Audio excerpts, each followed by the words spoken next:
নবীজির যে সিনা চাক করা হয়েছে এর প্রমাণ হযরত আনাস রাদিয়াল্লাহু তাআলা আনহু বলেন, নবীজির 10 বছরের খাদেম হযরত আনাস 10 বছর নবীর সাথে থাকছে। এই জন্য অনেক সময় নবীর খালি গা মোবারক দেখার তার সুযোগ হইছে, দেহ মোবারক দেখার সুযোগ হইছে। হযরত আনাস রাদিয়াল্লাহু তাআলা আনহু বলেন, সহিহ মুসলিমের হাদিস, ওয়াকাদ কুনতু আরা আফরাল মাখিতি ফি সাদরিহি সাল্লাল্লাহু আলাইহি ওয়াসাল্লাম, আমি নবীজির বুকে তার যে সিনা চাক করা হয়েছে এই সিনার চাকের সেলাইয়ের দাগ আমি নিজেই দেখেছি। আপনারা জানেন এ দুনিয়া থেকে মহাকাশে যায়, চাঁদে যায়, নাসার বিজ্ঞানী পাঠায়, অনেক সময় ভিডিওর মধ্যে দেখেন না, ওইগুলো আকাশের মধ্যে যাইয়া উড়ে, খাবার দাবার যা সাইডে দেয় এগুলো সব উড়ে বেড়ায়, ভাইসা থাকতে পারে। যারা ওই পরিবেশে যায় হঠাৎ করেই টাকা পয়সা হইলেই আপনি যদি গিয়া বলেন যে আমার একটু মহাকাশে পাঠায় দেন, এ কি ঢাকা থেকে কক্সবাজার থেকে ঢাকা যাওয়া? আমরা গেলাম এয়ারপোর্টে, টিকিট একটা কাটলাম, টিকিট দিল, বিমানে উঠলাম, আকাশ দিয়ে উড়ে দেয়, 1 ঘন্টা পর ঢাকা নেমে গেলাম। এটা কি এই জিনিস? না। নাসায় যারা যায়, মহাকাশে যারা যেতে চায় তাদেরকে দীর্ঘ সময়কাল ব্যাপী ট্রেনিং দেওয়া হয়, প্রস্তুত করা হয়। কারণ দুনিয়ার অবস্থা, পৃথিবীর অবস্থা, পৃথিবীর পরিবেশ আর ওই জায়গার পরিবেশ ভিন্ন।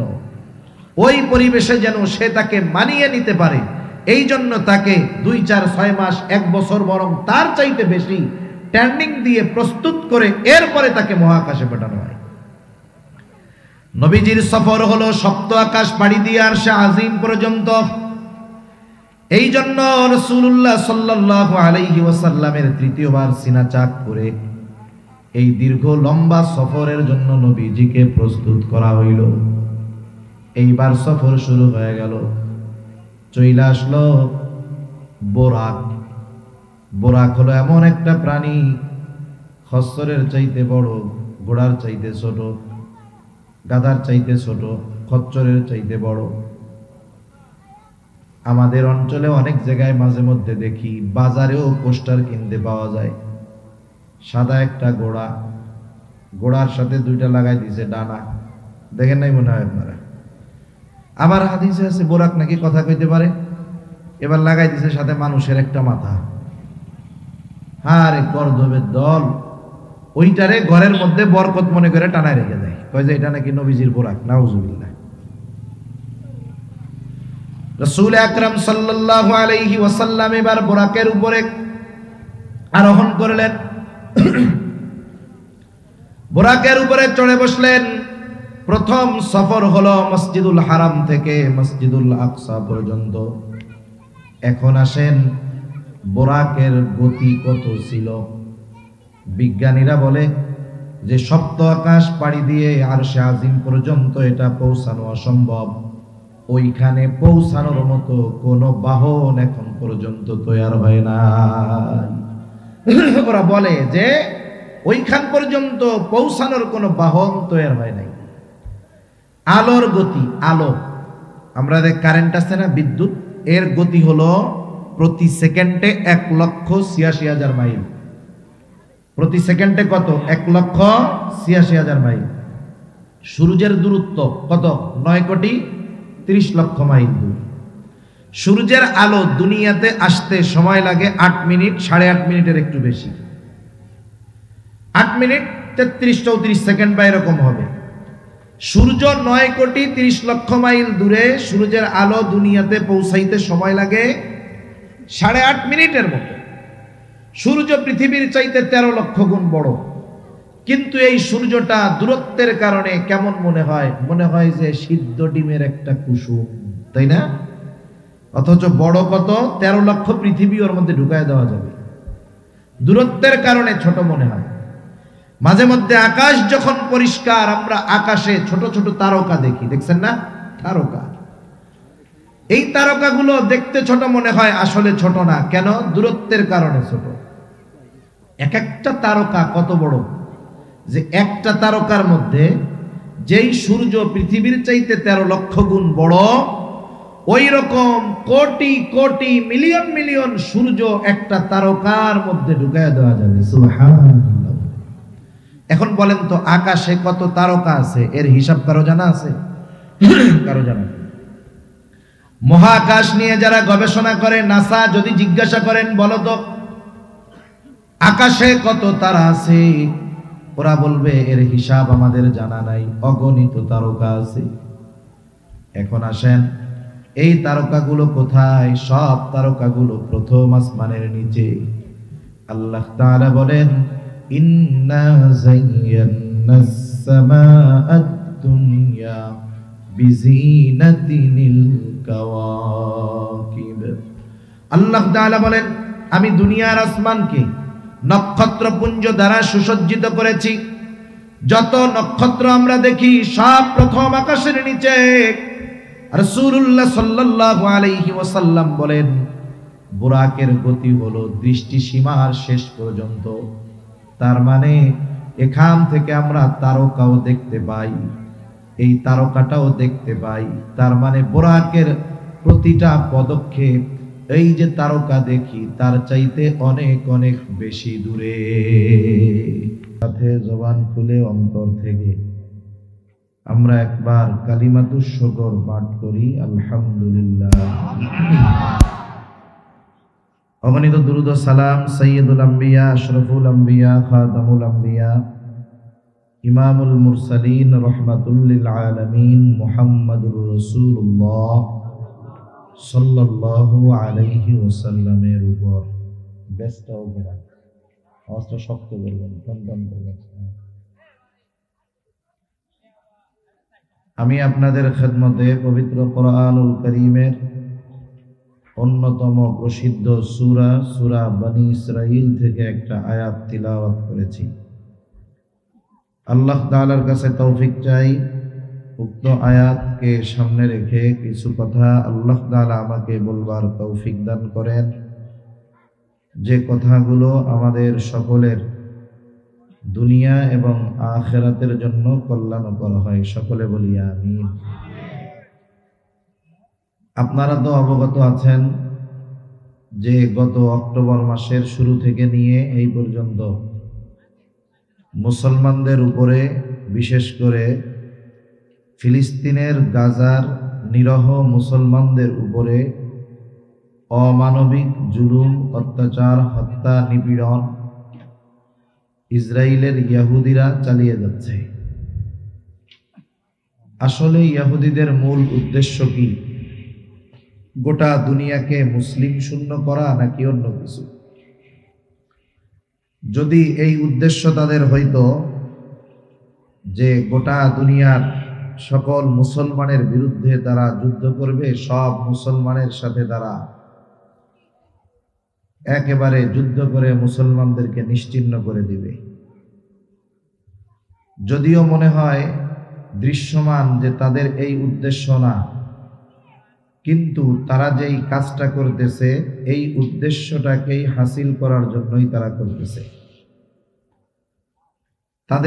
তাদের এখনকার মিশন হলো মসজিদুল আকসার পূর্ণ নিয়ন্ত্রণ তাদের হাতে আনা এবং পূর্ণ নিয়ন্ত্রণ দখলে আনা। এখন মসজিদুল আকসা যদি নিয়ন্ত্রণে আনতে হয়, দখলে আনতে হয়, বলেন তো শুধু ফিলিস্তিনের মানুষ বিরোধিতা করবে নাকি গোটা দুনিয়ার মুসলমান বিরোধিতা করবে?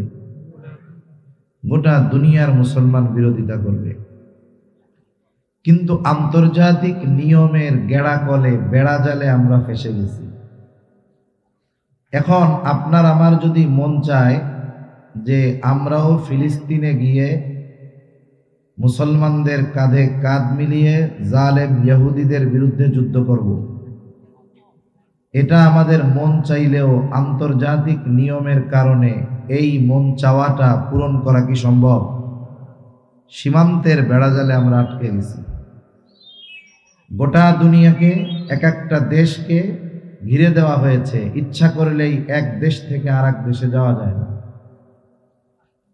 ইহুদিরা খুব ভালো মতো জানে যে মুসলমানদের মনে যতই আমাদের প্রতি বিদ্বেষ আর শত্রুতা থাকুক না কেন, ওরা শুধু আল্লাহর কাছে দোয়া করতে পারবে, কিন্তু আমাদের বিরুদ্ধে এসে সশস্ত্র যুদ্ধ করা এইটা ওদের জন্য অনেক কঠিন।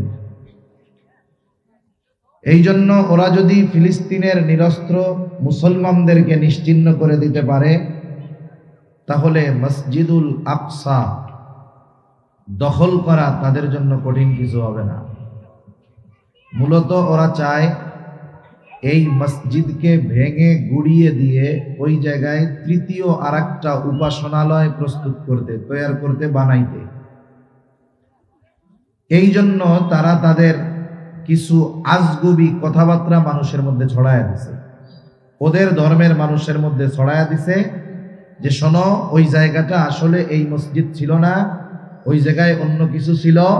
এই জায়গায় সুলাইমান আলাইহিস সালাম তৃতীয় মন্দির, থার্ড টেম্পল তৈরি করতে চাইছিল, মুসলমানদের জন্য হয় নাই। এই জন্য ওই মসজিদ ভাঙ্গা আমরা থার্ড টেম্পল তৈরি করব।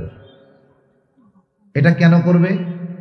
ওদের বিশ্বাস হইল যখন তৃতীয় মন্দির অথবা তৃতীয় উপাসনালয়, থার্ড টেম্পল যেটাই বলেন না কেন, ওইখানে ওরা ওই স্থাপনাটা বানাইতে পারবে, এরপরে মাসিহ তথা দাজ্জাল, যাকে ইহুদিরা ওদের নাজাত দাতা মনে করে, ওই দাজ্জালের আবির্ভাব ঘটবে। ওদের ইচ্ছা হলো ওইটা আমরা যত দ্রুত করতে পারবো তত দ্রুত দাজ্জাল আসবে, আর আমাদের কর্তৃত্ব গোটা দুনিয়াব্যাপী ছড়ায় পড়বে। এটা হলো ওদের উদ্দেশ্য।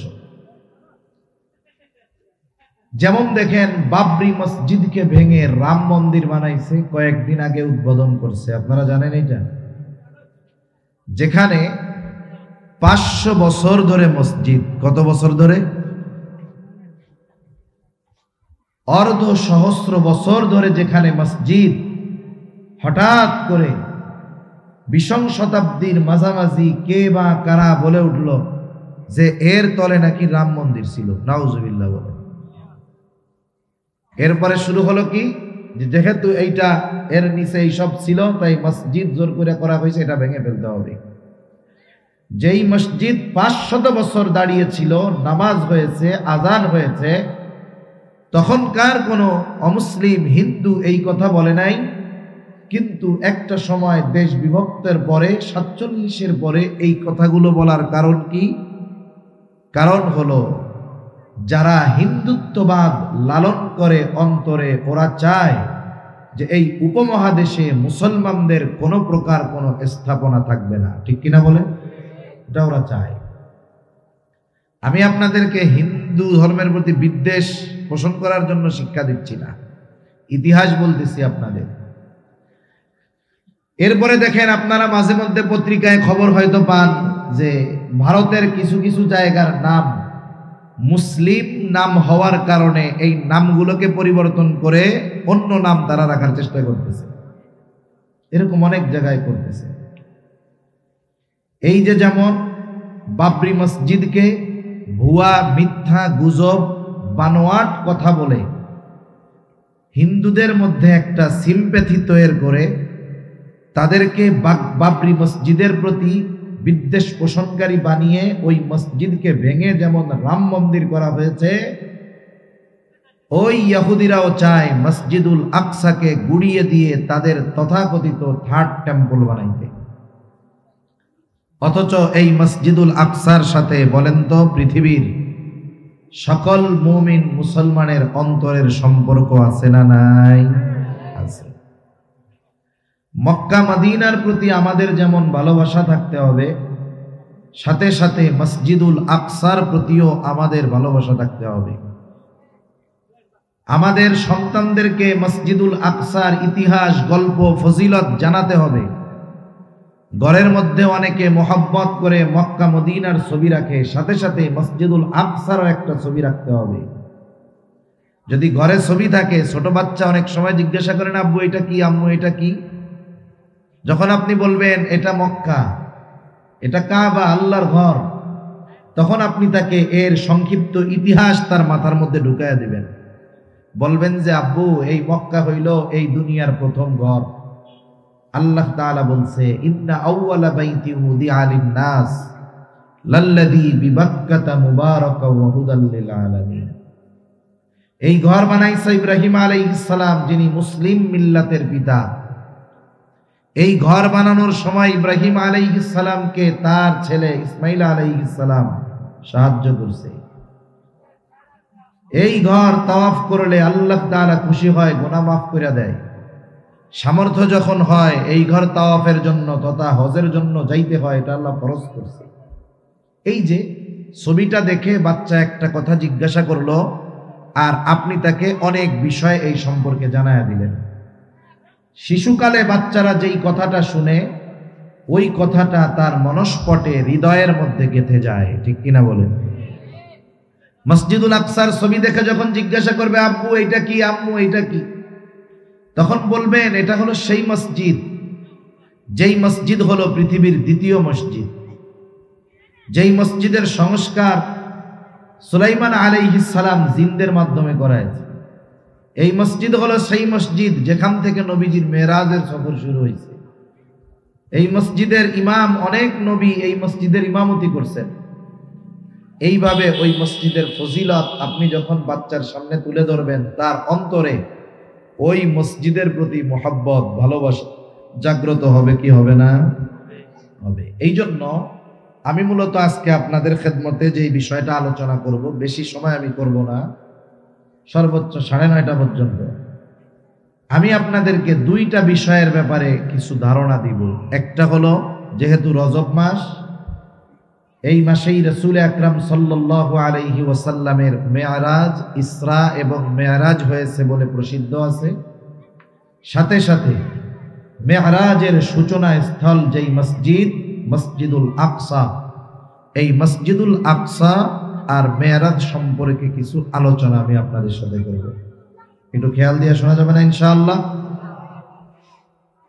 আল্লাহ সুবহানাহু ওয়া তাআলা রাসূল আকরাম সাল্লাল্লাহু আলাইহি ওয়াসাল্লামকে মেরাজ করিয়েছেন তথা সপ্ত আকাশ পাড়ি দিয়ে আরশে আজিম পর্যন্ত নিয়ে গেছেন।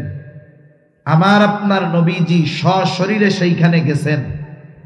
এটার প্রতি যদি কেউ সন্দেহ পোষণ করে, বিশ্বাস না রাখে, তাহলে তার ঈমানের মধ্যে সমস্যা আছে।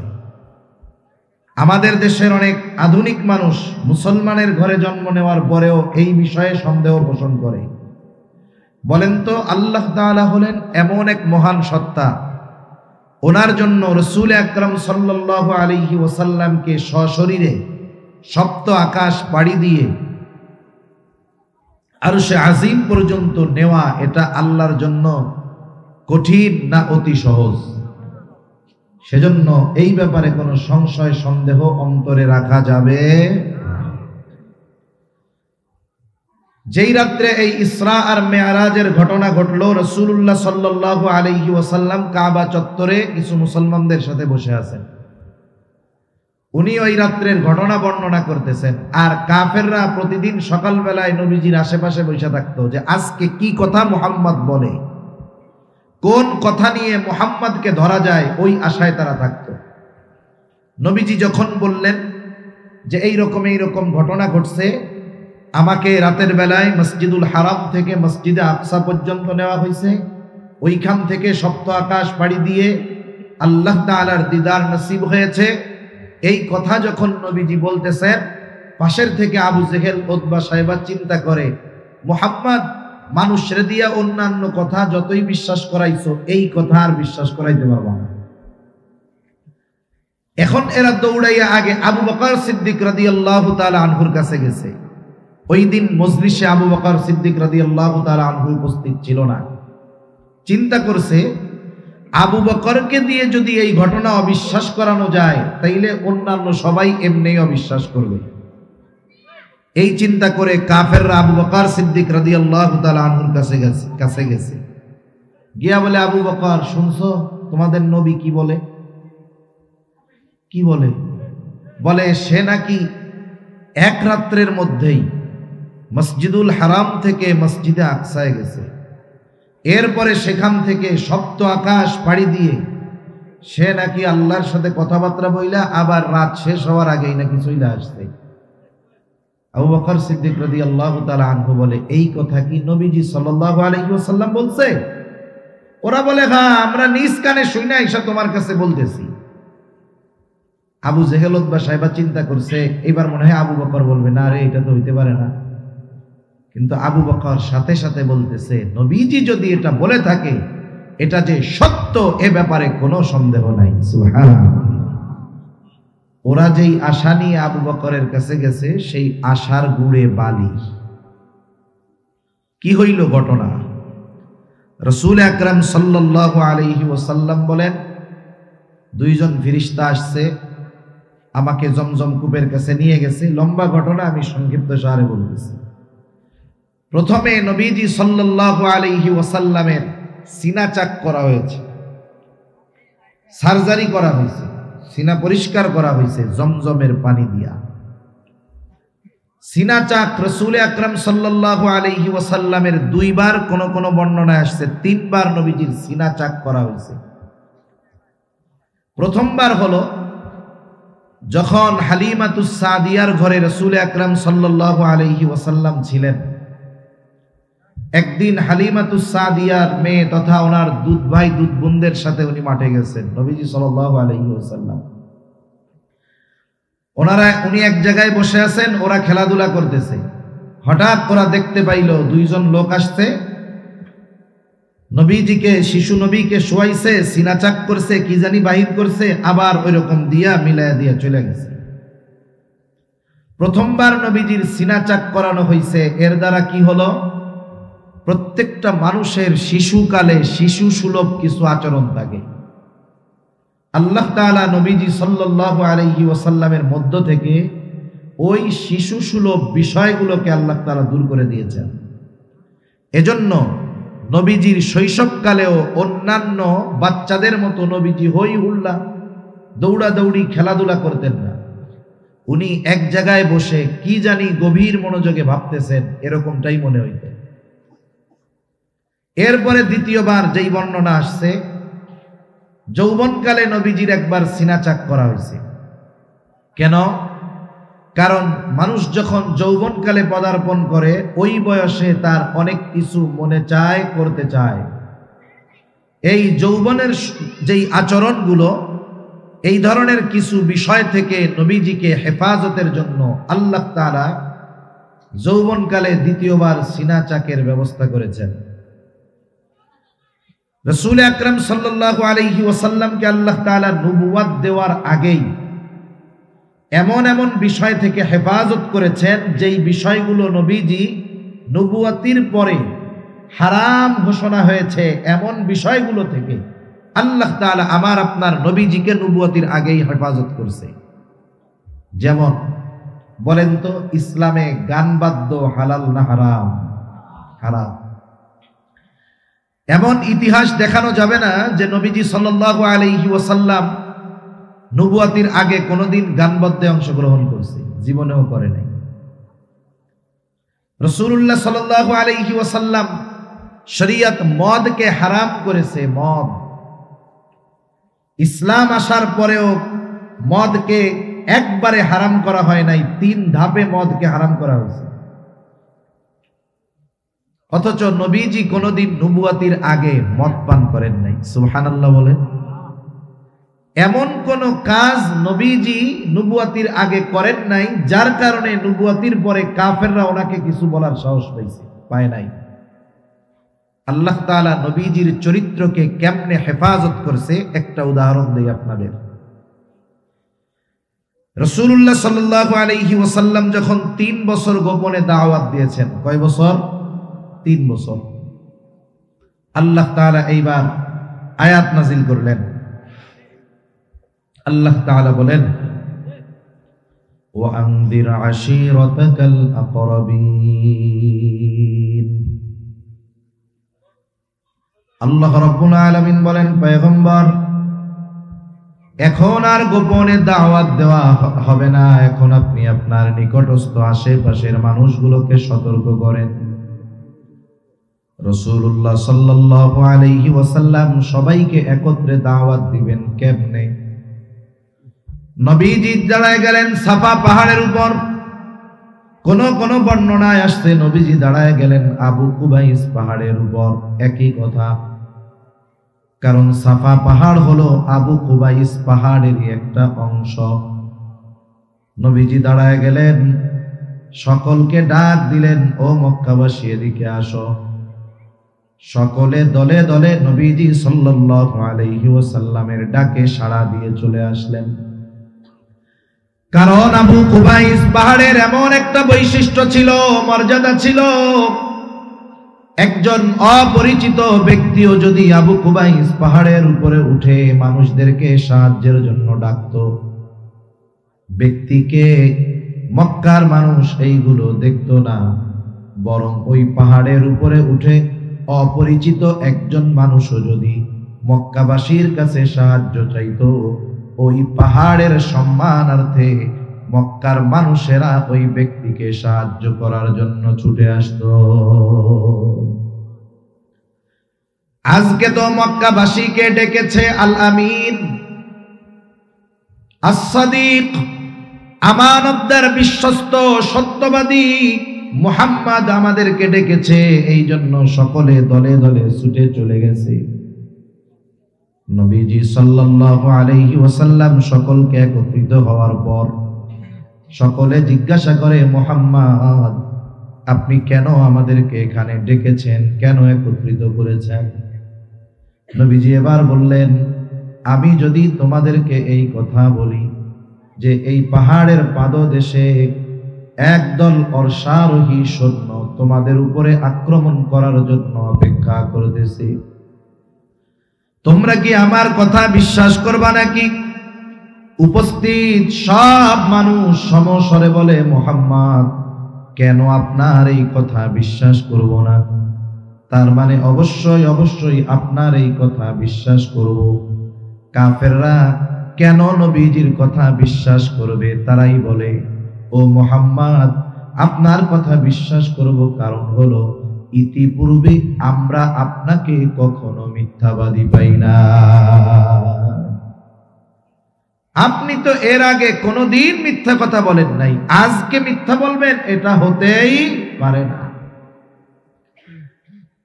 তাহলে নবীজির সত্যবাদিতার সাক্ষী মক্কার কাফেররা আগের থেকেই দিয়া রাখছে। নবুয়াতির আগেই কাফেররা নবীজির উপাধি দিয়েছে আল আমিন, নবীজির উপাধি দিয়েছে as-সাদিক। মক্কার কাফেররা নবীজির চারিত্রিক ব্যাপারে কোনোদিন কথা বলার সাহস পায় নাই।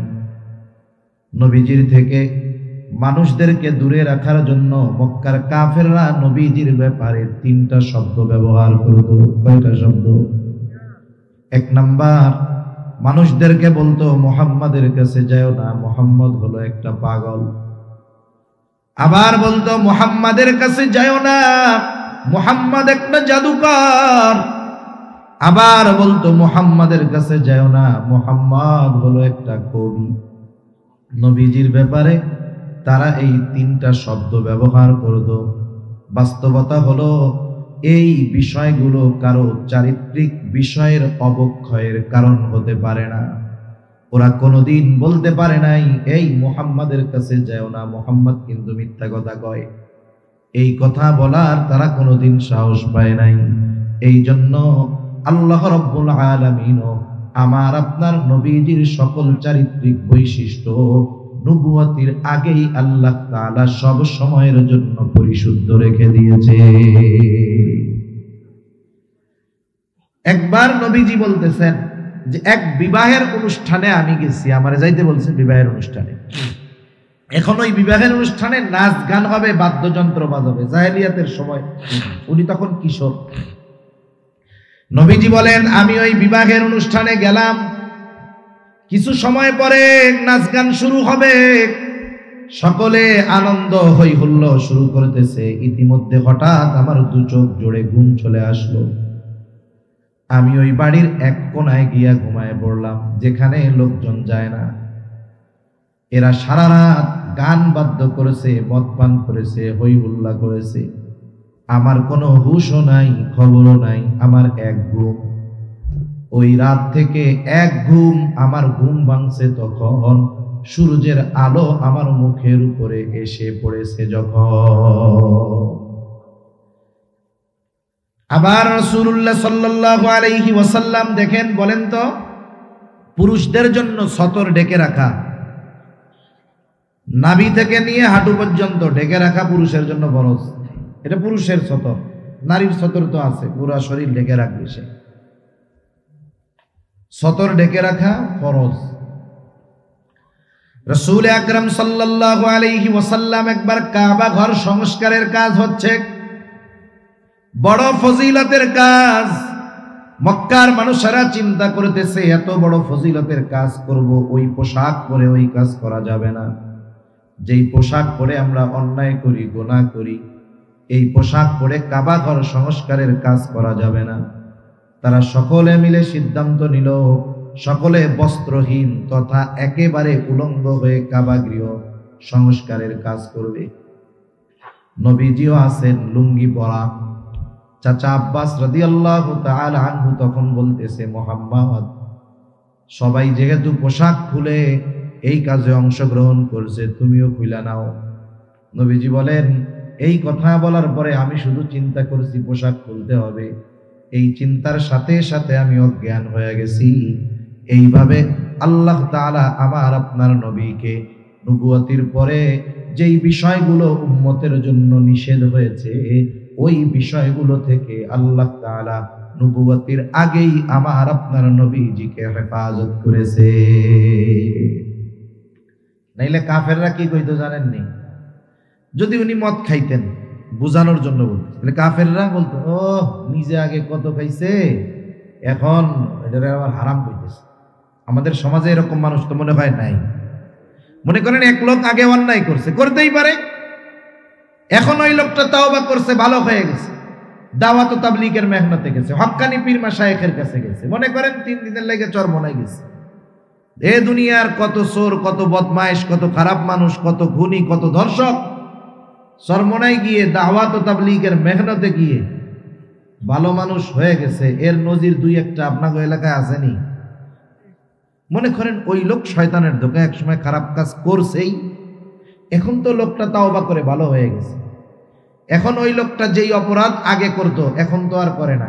আর একজনের যখন বলে যে ভাই দেখ, বিড়ি সিগারেট খাইস না, মদ গাঁজা খাইস না, এখন ও কি কয়, এত সুফিগিরি দেখাইও না, তুমি আগে যে খাওন খাইছো, আমি 500 বছর হায়াত পাইলেই তো তোমার 1 বছরের সমান গাঁজা খাইয়া শেষ করতে পারবো না। এরকম বলা লোক আছে না নাই? দেখেন, এখন যে সে মানা করছে, সে তো এখন খায় না, তাওবা করছে, সে ওই বিষয় থেকে আল্লাহ তাআলা তারে মাফ করছে। এরপরেও আমরা বলতে ছাড়ি না। আর মক্কার কাফেররা, নবীজি যদি ওই সমস্ত কাজ করতেন যেগুলো শরীয়তে নবুয়তির পরে হারাম ঘোষণা করা হয়েছে, তাহলে কাফেররা কি নবীকে ওই কথা বলতে ছাড়তো? ছাড়তো না, যে আগে নিজে করছে, এখন এগুলো আমাকে করতে মানা করে। এজন্য আল্লাহ তাআলা আমার আপনার নবীকে তার চরিত্র, মনে রাখবেন, নবীর চরিত্র নবুয়তির আগেও যেমন পরেও তেমন। সুবহানাল্লাহ। এজন্য আল্লাহ তাআলা আমার আপনার নবীকে বিভিন্ন সময় অন্তর থেকে ওই ধরনের জিনিসগুলো ধুয়ে মুছে পরিষ্কার করে দিয়েছে। নবীজি এবার বলেন, ওই 2 জন আমার সিনা চাক করলো, এটা হলো 3য়-বার। মেরাজের সফরের আগে 3য়-বার সিনা চাক করা হলো নবীজির। মেরাজের ঘটনা যখন আগের উলামায়ে কেরাম বলতেন, আমাদের দেশে নাস্তিক মার্কা বিজ্ঞানী আছে না নাই? ওই অনেক আগে ওরা বলতো, কি কথা কয় এটা, একটা মানুষের যদি বুক কাইটা একেবারে হার্ট, হৃৎপিণ্ড বাইর করে, ওইটা আবার কেমনে বাইসা থাকে? মিরাজের ঘটনা বলতে গিয়ে যখন এইগুলা বলা হইতো, ওরা কইতো যে এটা অসম্ভব, কারণ মানুষের বুক চিরে হার্ট বের করে পরিষ্কার করে পুনরায় প্রতিস্থাপন করা এটা অসম্ভব। কিন্তু আজকের চিকিৎসা বিজ্ঞান বলে এটা কোনো ব্যাপার না, মানুষের ওপেন হার্ট সার্জারি হয়। আজকে নবীজির সিনা চাকের 1500 বছর পরে আজকেও দুনিয়ার মধ্যে ওপেন হার্ট সার্জারি হয়।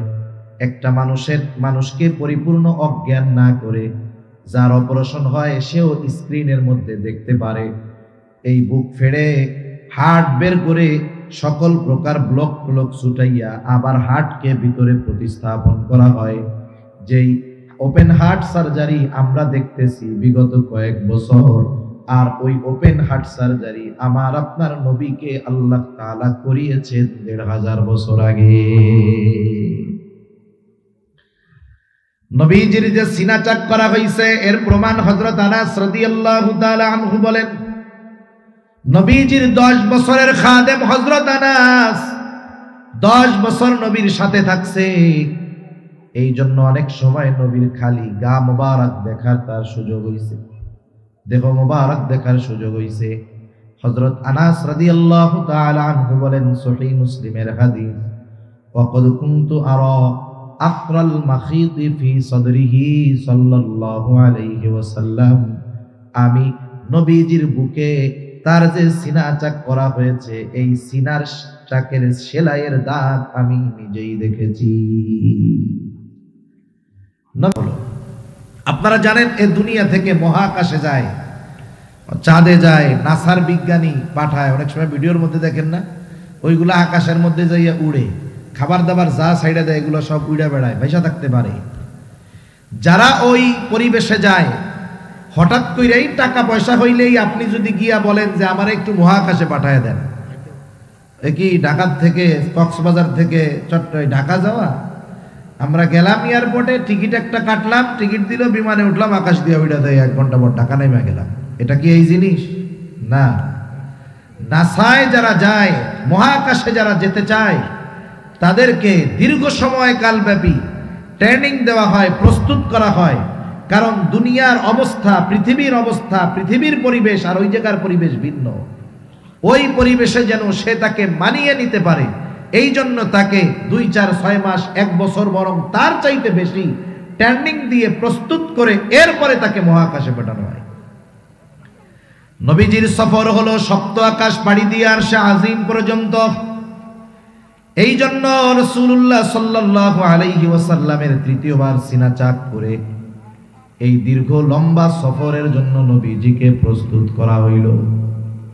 এইবার সফর শুরু হয়ে গেল, চইলা আসলো বোরাক। বোরাক হলো এমন একটা প্রাণী, খচ্চরের চাইতে বড়, ঘোড়ার চাইতে ছোট, গাধার চাইতে ছোট, খচ্চরের চাইতে বড়। আমাদের অঞ্চলে অনেক জায়গায় মাঝে মধ্যে দেখি, বাজারেও পোস্টার কিনতে পাওয়া যায়, সাদা একটা ঘোড়া, ঘোড়ার সাথে 2টা লাগাই দিছে ডানা, দেখেন নাই মনে হয় আপনারা? আবার হাদিসে আছে বোরাক নাকি কথা কইতে পারে, এবার লাগাই দিছে সাথে মানুষের একটা মাথা। আরে গর্দবের দল, ওইটারে ঘরের মধ্যে বরকত মনে করে টানায় রেখে দেয়, কয় যে এটা নাকি নবীজির বোরাক। নাউজুবিল্লাহ। রাসূল আকরাম সাল্লাল্লাহু আলাইহি ওয়াসাল্লাম এবার বোরাকের উপরে আরোহণ করলেন, বোরাকের উপরে চড়ে বসলেন। প্রথম সফর হলো মসজিদুল হারাম থেকে মসজিদুল আকসা পর্যন্ত। এখন আসেন বোরাকের গতি কত ছিল। বিজ্ঞানীরা বলে যে সপ্ত আকাশ পাড়ি দিয়ে আরশে আজিম পর্যন্ত এটা পৌঁছানো অসম্ভব, ওইখানে পৌঁছানোর মতো কোনো বাহন এখন পর্যন্ত তৈরি হয় না। ওরা বলে যে ওইখান পর্যন্ত পৌঁছানোর কোনো বাহন তৈরি হয় নাই। আলোর গতি, আলো, আমরা কারেন্ট আছে না, বিদ্যুৎ, এর গতি হলো প্রতি সেকেন্ডে 1,86,000 মাইল। প্রতি সেকেন্ডে কত? 1,86,000 মাইল। সূর্যের দূরত্ব কত? 9,30,00,000 মাইল দূর। সূর্যের আলো দুনিয়াতে আসতে সময় লাগে 8 মিনিট, 8.5 মিনিটের একটু বেশি, 8 মিনিট 33-34 সেকেন্ড বা এরকম হবে। সূর্য 9,30,00,000 মাইল দূরে, সূর্যের আলো দুনিয়াতে পৌঁছাইতে সময় লাগে 8.5 মিনিটের মতো। সূর্য পৃথিবীর চাইতে 13 লক্ষ গুণ বড়, কিন্তু এই সূর্যটা দূরত্বের কারণে কেমন মনে হয়? মনে হয় যে সিদ্ধ ডিমের একটা কুসুম, তাই না? অথচ বড় কত? 13 লক্ষ পৃথিবী ওর মধ্যে ঢুকায় দেওয়া যাবে। দূরত্বের কারণে ছোট মনে হয়। মাঝে মধ্যে আকাশ যখন পরিষ্কার, আমরা আকাশে ছোট ছোট তারকা দেখি, দেখছেন না? তারকা, এই তারকাগুলো দেখতে ছোট মনে হয়, আসলে ছোট না। কেন? দূরত্বের কারণে ছোট।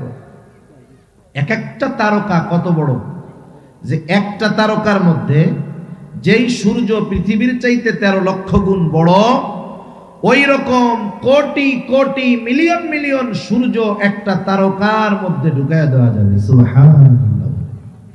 এখন বলেন তো আকাশে কত তারকা আছে, এর হিসাব কারো জানা আছে? কারো জানা? মহাকাশ নিয়ে যারা গবেষণা করে, নাসা যদি জিজ্ঞাসা করেন বলো তো আকাশে কত তারা আছে, ওরা বলবে এর হিসাব আমাদের জানা নাই, অগণিত তারকা আছে। এখন আসেন, এই তারকাগুলো কোথায়? সব তারকাগুলো প্রথম আসমানের নিচে। আল্লাহ তাআলা বলেন, ইন্না যায়্যানাস সামাআদ দুনিয়া বিজিনাতিনিল কাওয়াকিব। আল্লাহ তাআলা বলেন, আমি দুনিয়ার আসমানকে নক্ষত্রপুঞ্জ দ্বারা সুসজ্জিত করেছি। যত নক্ষত্র আমরা দেখি সব প্রথম আকাশের নিচে। রাসূলুল্লাহ সাল্লাল্লাহু আলাইহি ওয়াসাল্লাম বলেন, বুরাকের গতি হলো দৃষ্টিসীমার শেষ পর্যন্ত। তার মানে এখান থেকে আমরা তারকাও দেখতে পাই, এই তারকাটাও দেখতে পাই। তার মানে বুরাকের প্রতিটা পদক্ষেপ এই যে তারকা দেখি তার চাইতে অনেক অনেক বেশি দূরে। এক এক সেকেন্ডে 1,86,000 মাইল যায় না, বরং দৃষ্টিসীমার শেষ যেখানে এক পদক্ষেপে বোরাক তত দূর পর্যন্ত পৌঁছায়া যায়। আর বোরাকের এই গতি যিনি দান করছেন তিনি কে? অসম্ভব মনে হয় নাকি? এখন সূর্য চন্দ্র তারকাগুলো কত দূর? তারকাগুলো হলো এত দূর, বিজ্ঞানীরা কিছুদিন আগে কয়েসার নামে একটা নক্ষত্র আবিষ্কার করছে, এর দূরত্ব নির্ণয় করছে ওরা। এর দূরত্ব হইল কত? বলে পৃথিবী থেকে যদি কোনো বাহন ওই তারকার দিকে রওনা দেয়, একটা বাহন ওই তারকায় যাবে, গতি কত? সেকেন্ডে 1,86,000 মাইল। প্রতি সেকেন্ডে 1,86,000 মাইল গতিতে যদি কোনো বাহন পৃথিবী থেকে ওই কয়েসারের দিকে রওনা দেয়, এই গতিতে যদি 1000 বছরও চলে, 1000 বছর, কত বছর? 1000 বছর চলবে। গতি কিসের? বিদ্যুতের গতির ন্যায়। 1 সেকেন্ডে 1,86,000 মাইল।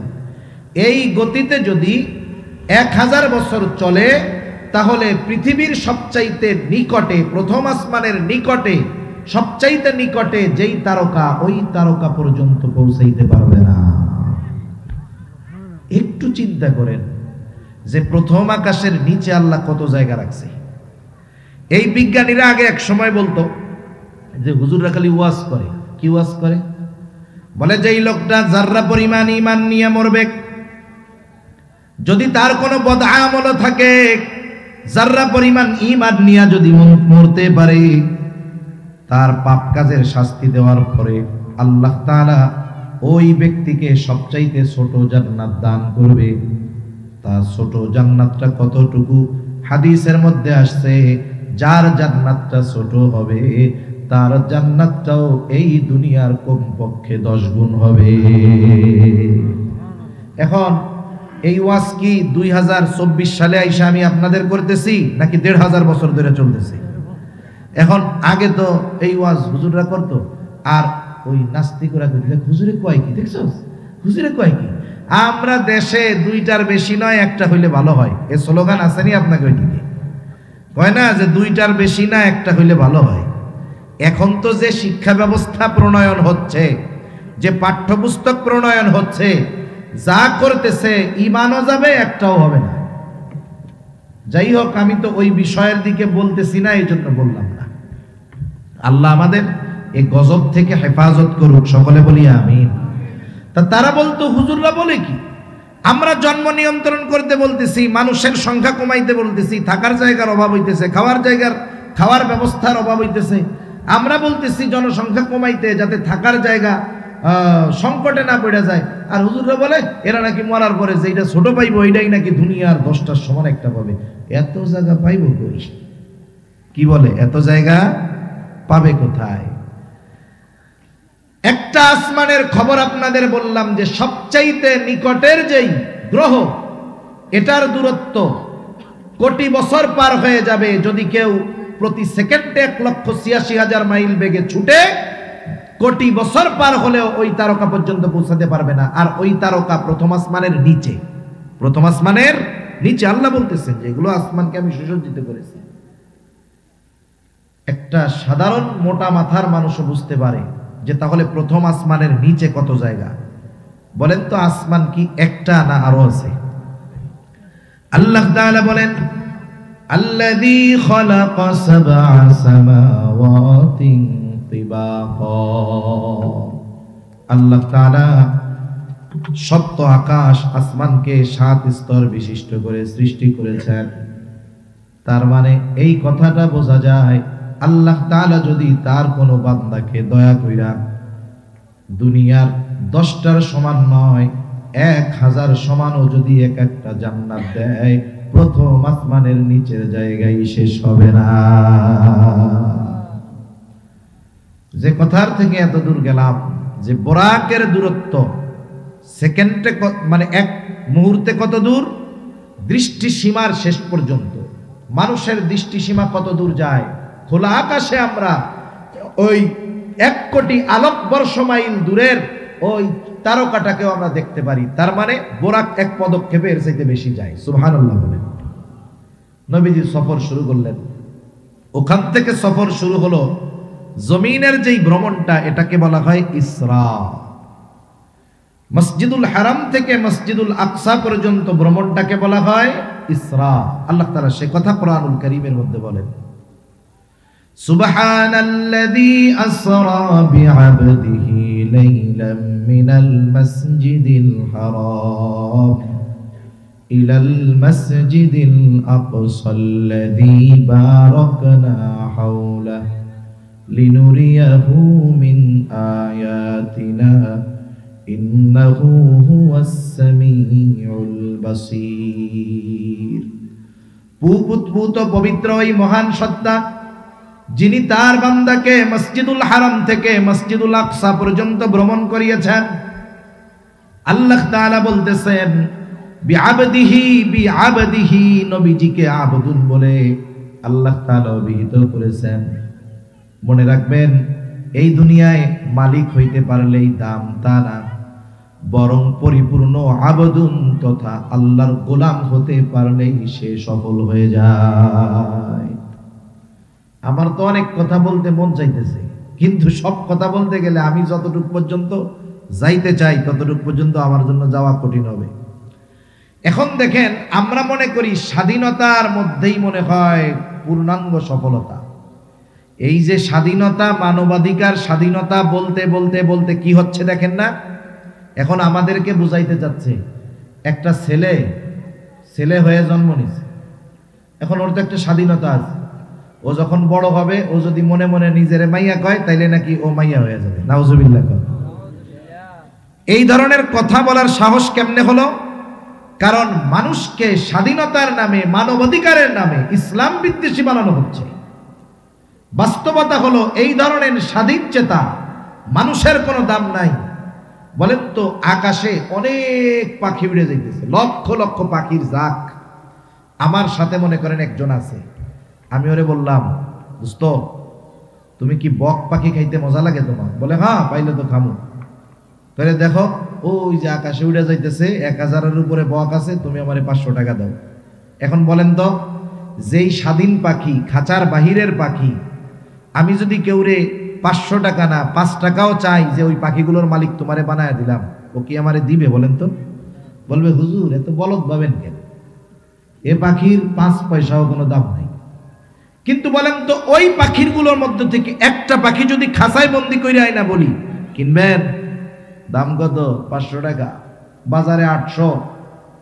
লুফে 500 টাকা দিয়ে কেনার লোক একজন না 50 জন বের হয়ে যাবে, ঠিক কিনা বলেন?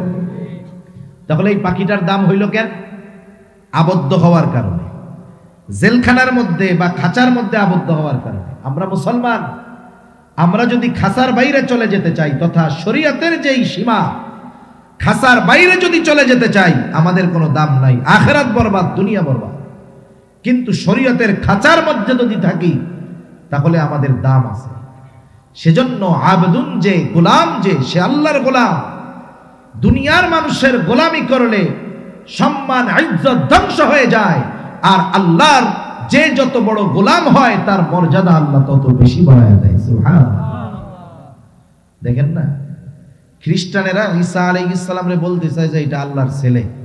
আল্লাহ তাআলার কুদরত, পিতাবিহীন ঈসা আলাইহিস সালামকে মাতৃগর্ভে আল্লাহ তাআলা দিয়ে দিয়েছেন। ওরা কি বলতে চায়? ওরা বলতে চায় ঈসা হলো আল্লাহর ছেলে। ওরা গড়ে ওদের ভাষায় আরো সম্মান বেশি দিতে চায়। আর ঈসা আলাইহিস সালাম শিশু বাচ্চা, দুধের শিশু, আল্লাহ জবান খুলে দিয়েছে। কি বলে ঈসা আলাইহিস সালাম? তোমরা আমারে আল্লাহর সন্তান বইল না। কেমন যেন সে বলে, তোমরা আমারে আল্লাহর সন্তান বইল না। ঈসা আলাইহিস সালাম বলতেছেন, ক্বালা ইন্নী আবদুল্লাহ আতানিয়াল কিতাবা ওয়া জাআলানি নাবিয়্যা। আমি হলাম আল্লাহর গোলাম। ইন্নী আবদুল্লাহ, আমি আল্লাহর বান্দা। আতানিয়াল কিতাব, আমাকে কিতাব দেওয়া হয়েছে, নবী বানানো হয়েছে আমাকে। এজন্য আবদুন শব্দের মধ্যেই একজন মানুষ যদি এই শব্দের পরিপূর্ণ ধারক বাহক হতে পারে তথা আল্লাহর পরিপূর্ণ গোলাম হতে পারে, ওই লোকটাই সবচাইতে বড় সফল। ঠিক কিনা বলেন? এজন্য আল্লাহ তাআলা আমার আপনার নবীজিকে আবদুন বলে আমার আপনার নবীজির মর্যাদাকে বুঝাচ্ছেন। সুবহানাল্লাহ। ভ্রমণ করাইলেন কোথায়? রাত্রিকালীন ভ্রমণ করাইলেন। মিনাল মসজিদিল হারামি ইলাল মসজিদিল আকসা, মসজিদুল হারাম থেকে মসজিদুল আকসা পর্যন্ত। আল্লাহ তাআলা বলেন, মসজিদুল আকসা কি জানোনি? আল্লাযী বারাকনা হাওলাহু, মসজিদুল আকসা হলো ওই মসজিদ যার আশপাশের এলাকাকে আল্লাহ তাআলা বরকতময় করেছে। আমি শুরুতেই বলছি, দুইটা বিষয় নিয়ে আমি আপনাদেরকে টাচ দিব। একটা হলো মসজিদুল আকসার বিষয়ে কিছু কথা, আর এই বিষয়ের আলোকেই মেরাজ ইসরার বিষয়ে কিছু কথা আসবে। এগুলো আমি বলবো আমার নির্ধারিত সময়ের মধ্যে। এবার আসেন, যেহেতু ওই ইহুদিদের টার্গেট হলো মসজিদুল আকসার ওই স্থাপনাকে ধ্বংস করে ওইখানে থার্ড টেম্পল নির্মাণ করা, তাদের এই ইচ্ছা মুসলিম উম্মার শরীরে এক বিন্দু রক্ত থাকা পর্যন্ত পূরণ হতে দেওয়া যাবে না। তাহলে মসজিদুল আকসার এক নাম্বার কি আছে? আল্লাহ তাআলা বলেন, বারাকনা হাওলাহু, আমি আল্লাহ তার আশপাশ চতুর্পাশকে বরকতময় করেছি। এজন্য জেরুজালেম, মসজিদুল আকসা হলো বরকতময় এক ভূমি, জেরুজালেম। শুধু তাই না, আল্লাহ রাব্বুল আলামিন এই জেরুজালেম মসজিদুল আকসার আশেপাশের এলাকাকে আল্লাহ তাআলা পবিত্র জমিন বলে অভিহিত করেছে। তাহলে মসজিদুল আকসা বলতে কতটুকু আপনারা বুঝবেন? আপনারা যারা বর্তমান সময়ের ছবি দেখছেন, জেরুজালেমের দুইটা ভাগ, একটা হলো ওল্ড সিটি আর একটা হলো নিউ সিটি। ওল্ড সিটিটা দেখবেন যে পুরা চারিদিকে দেওয়াল দিয়ে ঘেরা আছে, ওর ভিতরে অনেকগুলো স্থাপনা, একটা সোনালী গম্বুজের আছে। অনেকে মনে করে এটাই মনে হয় মূল স্ট্রাকচার, মূল মসজিদ। না না, ওটাকে বলা হয় কুব্বাতুস সাখরা, ডোম অফ রক। ওইটা পরবর্তীর একজন খলিফা উনি বানিয়েছেন, কিন্তু মূল মসজিদটা হলো ওই চারদিকের দেয়াল দেওয়া, ওই ভিতরের পুরা জায়গাটা হলো বাইতুল মুকাদ্দাস, পবিত্র ভূমি। ওই জায়গায় মসজিদুল আকসা, ছোট্ট একটা মসজিদ আছে যেটা ধূসর বর্ণের। ওই মসজিদটার সাথে অনেক স্বর্ণ কারুকার্য ছিল। ইহুদিরা আস্তে আস্তে ওইগুলো খুলে সব নিয়ে গেছে। ওই মসজিদটাকে তারা হাইলাইট করে না, মূল মসজিদ যেটা ওইটারে ওরা হাইলাইট করে না। মানুষের সামনে শুধু ওই ডোম অফ রক রে সামনে আনে, মানে আগামী প্রজন্ম অথবা মানুষ যেন মনে করে এটাই মনে হয় মূল মসজিদ। আসলে কিন্তু তা না। মূল মসজিদটা এক সাইডে, ছবি থাকলে দেখবেন ওইটা ধূসর বর্ণের। ওরা ওইটাকে ভেঙে দিতে চায়, এজন্য ওইটারে সামনে আনে কম, যাতে মুসলমান না বুঝে। তা ওই পুরা জেরুজালেম ওল্ড সিটি যেটা চারদিকে দেওয়াল দিয়ে ঘেরা, এটা পুরোটাই পবিত্র ভূমি, বরকতময় ভূমি। ঘোষণাকার আল্লাহ তাআলা।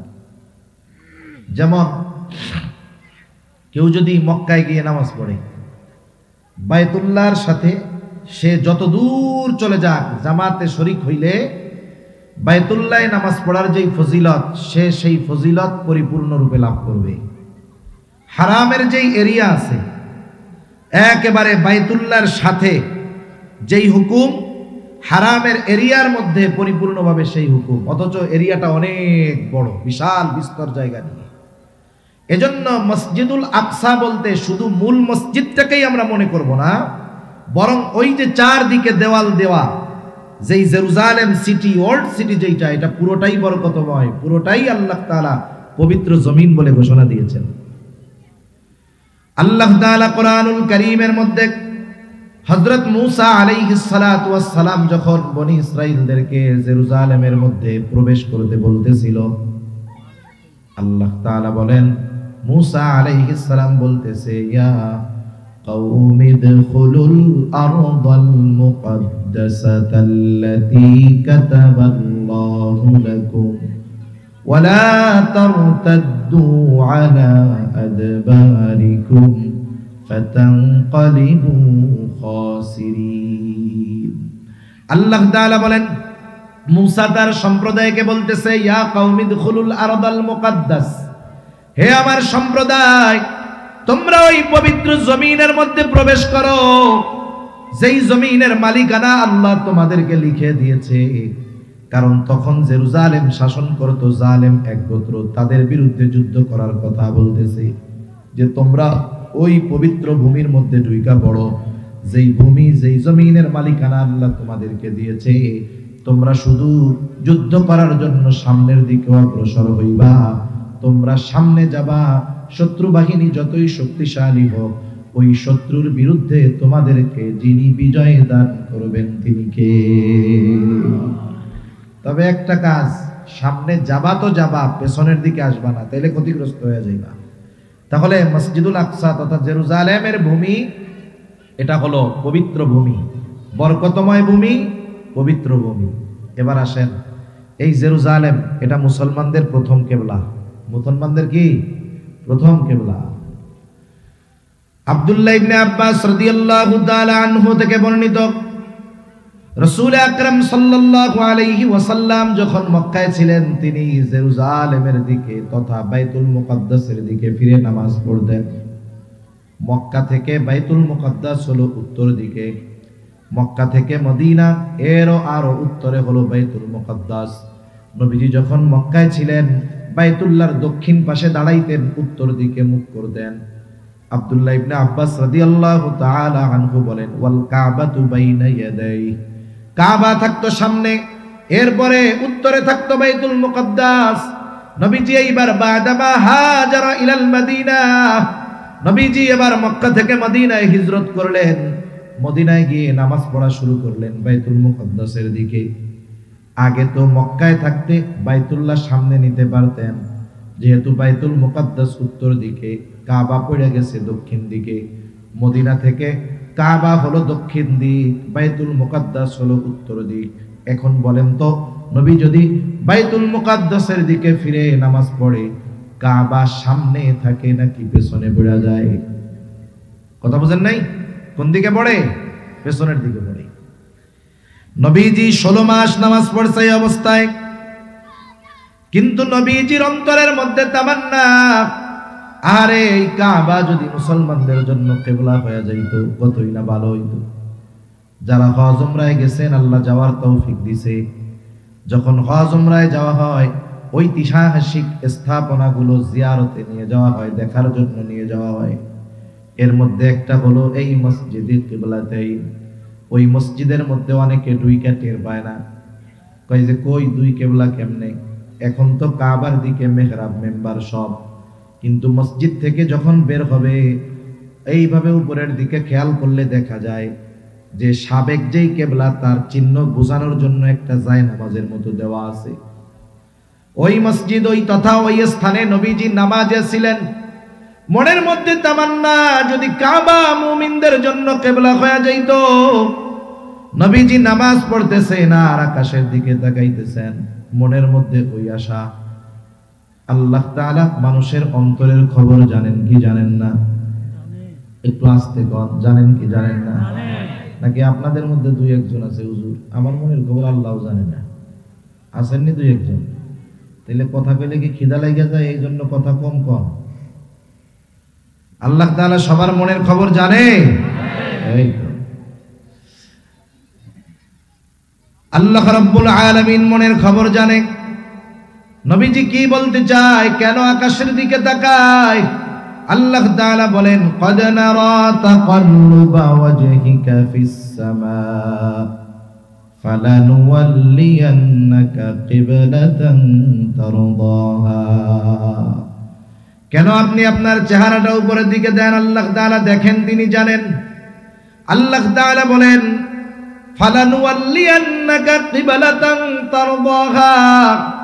আরে নবীর প্রতি আল্লাহ তাআলার মুহাব্বত ভালোবাসা কেমন, এই কথাটাও এর দ্বারা উপলব্ধ করা যায়, বোঝা যায়।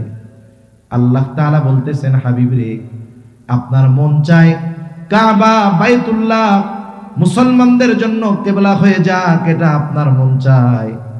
অবশ্যই অবশ্যই আমি ফালানুওয়াল্লিয়ান্নাকা কিবলাতান, আমি অবশ্যই অবশ্যই এই কিবলা পরিবর্তন করে দিব। কেন?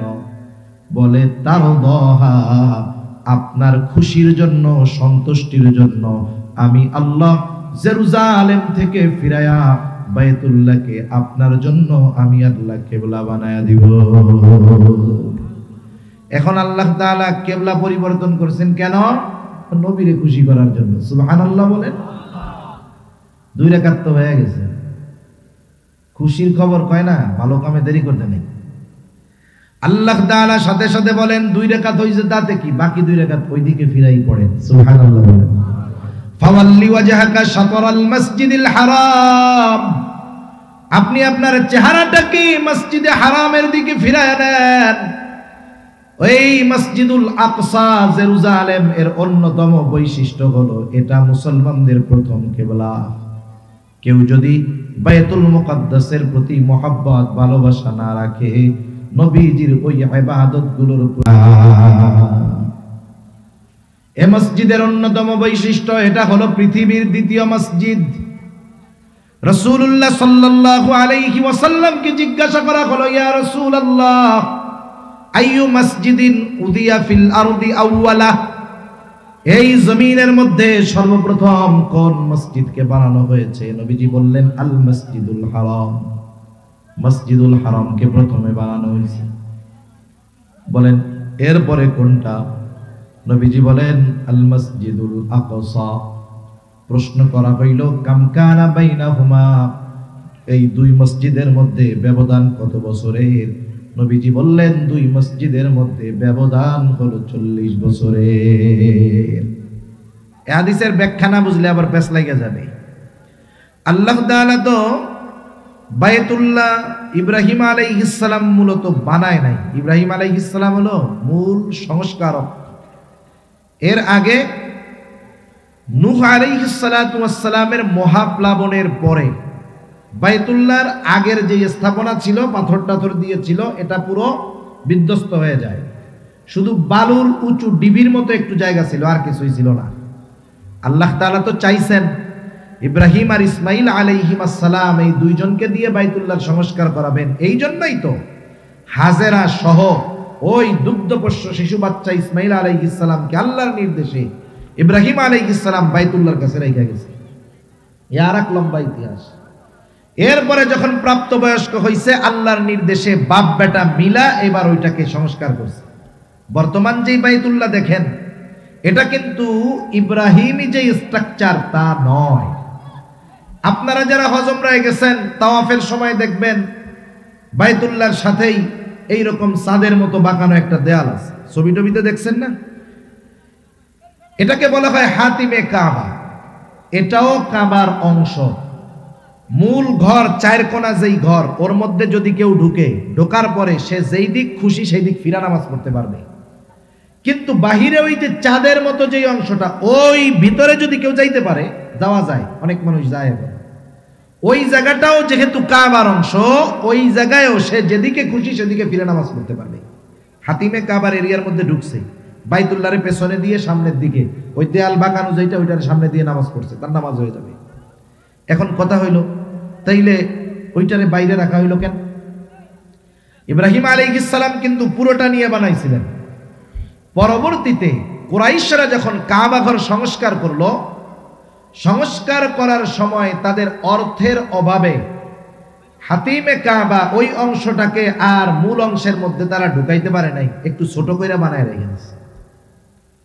ইব্রাহিম আলাইহিস সালামের কাবার স্ট্রাকচার ছিল, দরজা ছিল 2টা, আর এখন দেখবেন দরজা কত উপরে, প্রায় 5-6 ফুট উপরে দরজা। ওই সময় দরজা ছিল 2টা, একটা দিয়া ঢুকতো আর একটা দিয়া মানুষ ইবাদত করে বাইরে হয়ে যেত। কুরাইশরা করলো কি, দরজার যেই ভিত্তি এটারে অনেক উপরে নিয়ে গেল আর দরজা বানায় দিল একটা, যাতে কেউ সহজে মূল স্ট্রাকচার, মূল কাবার মধ্যে না ঢুকতে পারে। এই জন্য এক দরজা বানাইলো, দরজা উপরে দিয়ে দিল যে ওরা যাকে খুশি তাকে ঢুকতে দিবে। এভাবে চলছে দীর্ঘকাল। নবীজি আয়েশা সিদ্দিকা রাদিয়াল্লাহু তাআলা আনহার কাছে বলছেন যে আমার তো মন চায় যে আমি এটাকে ভেঙে পুনরায় ইব্রাহিমী যেই স্ট্রাকচার, ওই স্ট্রাকচারে কাবাকে নিয়ে আসি। 2টা দরজা দিয়ে দেই, এক পাশ দিয়ে মানুষ ঢুকবে আর এক পাশ দিয়ে বের হবে, দরজাটা নিচু হবে, সাথে আর একটু বড় হবে। কিন্তু করেন নাই কেন? ঝামেলা, ফিতনার আশঙ্কার কথা চিন্তা কইরা। পরবর্তীতে আব্দুল্লাহ ইবনে জুবায়ের রাদিয়াল্লাহু তাআলা আন, আয়েশা সিদ্দিকা রাদিয়াল্লাহু তাআলা আনহার ভাগ্নে আসমা বিনতে আবু বকর রাদিয়াল্লাহু তাআলা আনহার ছেলে আব্দুল্লাহ বিন জুবায়ের, জুবায়েরের ছেলে আব্দুল্লাহ, উনি যখন এই মক্কার কাবা ঘরটার কথা খালার মুখে শুনছে যে নবীজির আশা ছিল, করতে চাইতেন কিন্তু এই চিন্তায় করতেন না, উনি ওইটাকে ভাঙা ওই ইব্রাহিমী যে স্ট্রাকচার, ওই স্ট্রাকচারে করছিলেন। এটাকে কেন্দ্র করে হাজ্জাজ বিন ইউসুফ এনার উপরে অনেক নির্যাতন করে নৃশংসভাবে ওনাকে শহীদ করেছিলেন। এই ইতিহাস অন্যদিকে। তাহলে কোন কথার থেকে গেলাম যে মসজিদুল হারাম এটা মুসলমানদের কেবলা হওয়ার আগে প্রথম কেবলা ছিল এই মসজিদুল আকসা, জেরুজালেম। সেজন্য এটার সাথে মুসলমানদের ইবাদতের, নবীজির সেজদার ইবাদতের সম্পর্ক আছে। আর এটা হলো পৃথিবীর প্রথম মসজিদ। মসজিদুল হারাম হলো পৃথিবীর প্রথম মসজিদ। ইব্রাহিম আলাইহিস সালাম এটাকে সংস্কার করেছেন। এর 40 বছর পরে মসজিদুল আকসা ইব্রাহিম আলাইহিস সালাতু ওয়াস সালামের হাতে প্রতিষ্ঠিত হয়েছে। এই দুইটার ব্যবধান হলো 40 বছর। এই দৃষ্টিকোণ থেকে নবীজি বলেছেন এই দুইটার মধ্যে ব্যবধান হলো 40 বছরের। অনেকে মনে করে মসজিদুল আকসা মনে হয় সুলাইমান আলাইহিস সালাম বানাইছে। না না, সুলাইমান আলাইহিস সালাম এটাকে জিনদেরকে দিয়ে সংস্কার করাইছিলেন, কিন্তু মসজিদুল আকসা এটা প্রতিষ্ঠিত হয়েছে ইব্রাহিম আলাইহিস সালামের হাতে। এটা পৃথিবীর দ্বিতীয় মসজিদ। এই মসজিদ এমন এক মসজিদ যেই মসজিদের মধ্যে 1 রাকাত নামাজ পড়লে কমপক্ষে 250 রাকাতের সওয়াব হয়। আমাদের সামর্থ্য থাকলে মক্কা মদিনায় গিয়ে 1 লক্ষ রাকাতের, মদিনায় গিয়ে 1000 রাকাতের সওয়াব অর্জন করতে পারি। কিন্তু যেই মসজিদ 250 রাকাতের সওয়াব পাওয়া যায়, যেই মসজিদ পৃথিবীর দ্বিতীয় মসজিদ, যেই মসজিদ মুসলমানদের প্রথম কেবলা, টাকা পয়সা থাকলেই ওই মসজিদে গিয়ে আল্লাহর কুদরতি কদমে একটা সেজদা দেওয়া যায় না। এই জালেমগুলার কারণে আমরা আল্লাহর কাছে দোয়া করি আর আশা করি ইনশাআল্লাহ এমন একটা সময় আসবে আমরাও ওইখানে গিয়ে আমাদের প্রথম কেবলার ওই মসজিদে গিয়ে সেজদা দিতে পারবো ইনশাআল্লাহ। আমরা না পারি আমাদের পরবর্তী প্রজন্ম পারবে ইনশাআল্লাহ। এবার আসেন ওই মসজিদের অন্যতম আর একটা বৈশিষ্ট্য কি, পৃথিবীর 3টা মসজিদে সফরের উদ্দেশ্যে, দেখার উদ্দেশ্যে, ভ্রমণের উদ্দেশ্যে যাওয়া যায় ফজিলত মনে কইরা। ফজিলত মনে করে 3টা মসজিদে দেখতে যাওয়া যায়। আমাদের অঞ্চলে আছে 60 গম্বুজ মসজিদ। কেউ যদি এই চিন্তা করে যে ওই মসজিদ দেখতে গেলে আমার বড় ফজিলত হবে, তাহলে তার গুনাহ হবে। কত মানুষ মাঝে মধ্যে দেখি নামাজ কালাম কিছু পড়ে না, ওই জায়গায় গিয়ে 2 রাকাত নামাজ পড়ে। কেন পড়লি রে? কই ফজিলত আছে। একটু আগে জোহরের নামাজ গেছে, এটা পড়ে নাই, কিন্তু ওইটার সময় বাইরে দাঁড়াইয়া বিড়ি টানছে। একটু পরে ওইটার ভিতরে ঢুইকা 2 রাকাত নামাজ পড়ছে। কেন পড়লি? কই এটার মধ্যে ফজিলত আছে। কেউ যদি এই মনে করে ওইখানে যায়, ওইখানে নামাজ পড়লে ফজিলত, গুনাহ হবে। কি হবে জোরে বলেন? গুনাহ হবে। নবীজি বলেন পৃথিবীর 3টা মসজিদ, 1 নম্বর মসজিদুল হারাম, মসজিদুন নববী আর মসজিদুল আকসা। এই 3টা মসজিদে ফজিলত মনে কইরা ভ্রমণ করা যাবে, কোনো অসুবিধা নাই, বরং যাওয়া জরুরি। এরপরে আসেন অন্যতম আর একটা ফজিলত, নবীজি এক হাদিসের মধ্যে বলেন দাজ্জালের যখন আবির্ভাব ঘটবে 4টা মসজিদের এরিয়ায় দাজ্জাল ঢুকতে পারবে না। কয়টা জোরে বলেন? 1 নাম্বার মসজিদুল হারাম, 2 নাম্বার মসজিদুন নববী, 3 নাম্বার মসজিদুল আকসা, 4 নাম্বার হলো মসজিদুত তুর। এই তুর একটা মসজিদ আছে, ওইখানে ঢুকতে পারবে না, এছাড়া সব জায়গায় ঢুকতে পারবে। সর্বশেষ এই মসজিদের সবচেয়ে বড় অন্যতম একটা ফজিলত বলে আমি শেষ করে দেই। মুহতারাম চলে আসছেন, দেখেন পৃথিবীর একমাত্র মসজিদ, একমাত্র জায়গা যেইখানে আল্লাহ তাআলা পৃথিবীর শুরু থেকে নিয়ে শেষ পর্যন্ত যত নবী রাসূল এসেছেন সকলকে আল্লাহ এক জায়গায় একত্রিত করেছে। সুবহানাল্লাহ বলেন। দুনিয়ার আর কোন মসজিদের এই ফজিলত আছে? নাই।